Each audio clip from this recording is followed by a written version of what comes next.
I'm Corbett Wall with DV Auction, here with your feeder flash for Monday, July the 23rd, and we should just carry right on with these higher feeder cattle markets mid to late week last week in your auctions, as the cattle on feed report absolutely neutral. Never see them notch it like that, and just an outstanding job by all those analysts that are included in the average of the analyst guess, but absolutely notched that report as good as it gets, and I don't know that I've ever seen them notch it down to the 0.1% like they did in all three categories this past report. Let's look at the board for last week. Your August live cattle contracts ended the week at 108.92. That was up $4.37 for the week.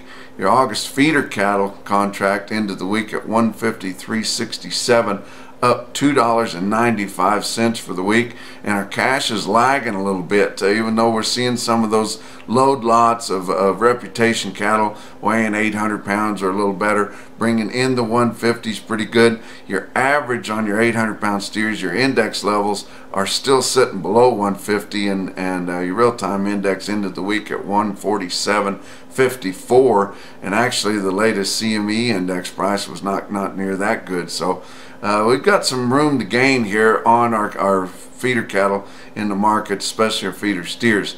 Let's look at the fat cattle trade. You know, we had a standoff all week long, and it became apparent Wednesday on the Fed Cattle Exchange that things were sure going to be higher after the gains on the board, but saw a pin bring 112 there. That was a buck better than anything that we saw the week before.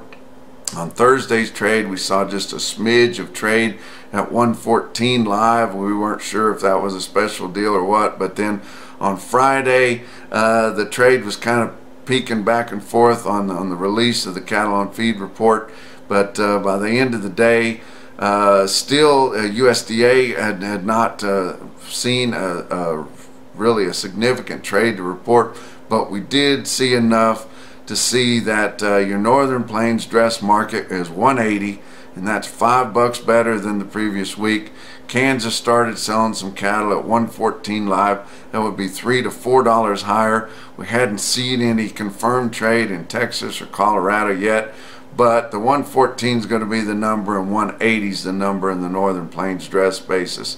Everybody was joking they were going to bid the temperatures, but things got even hotter than what they did on the mercury, because 114, we saw some 110 in places in Texas late in the week there. It was really hot, but I don't believe any place got up to 114. Box beef cutout values on the average of last week's trades: choice cuts 204.32, that was down $2.16 from the previous week's weighted average, and select cuts 196.71 was the average of last week's trade. That was down 80 cents from the previous week.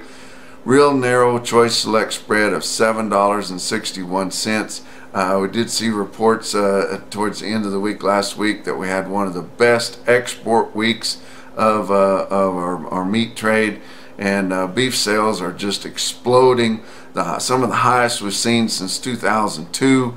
And a big gain on red meat sales and beef sales going into South Korea, and everybody was saying that Trump had made those guys mad. They weren't going to do any business with us, but evidently not. You know, those countries are used to playing hardball, and that they've seen that's kind of what they're going to have to do till we get some of these trade imbalances settled out. But look at the slaughter for last week: 635,000. That was 15,000 less than the previous week, but you remember they started the week out with very limited negotiated sales for the previous week, and didn't know how many cattle they could really get on schedule and have enough to finish out. But you look at that 635,000, that's 17,000 more than the same week a year ago, so running pretty good.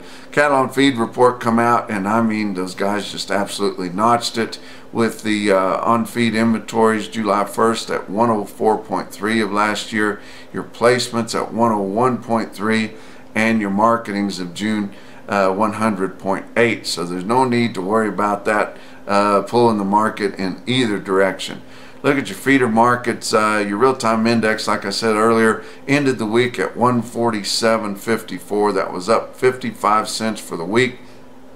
but actually your cash feeder trend gains were more than that, because we saw that the market opened kind of lower, and it was all in comparison to what the market was doing the previous week, and kind of opened a little bit lower. But then starting on Wednesday, your cash feeder market turned sharply higher with the impressive gains that we saw on the board, on your feeder cattle board especially, up 317 on Wednesday. And then from Wednesday on out, we were sure $3 to $5 higher in your feeder cattle auctions. Let's look at a couple of individual quotes. Out east in Bluegrass Stockyards of Richmond, they had a great sale on Friday. Included in there 65 head of 874-pound steers, bringing 152.5 in Richmond, Kentucky. And then a sale back up in the northern plains, your feedlot areas, with a lot of farmer feeder orders there. Lexington, Nebraska, 122 head of steers, weighed 887 at 157. That's your feeder flash for Monday.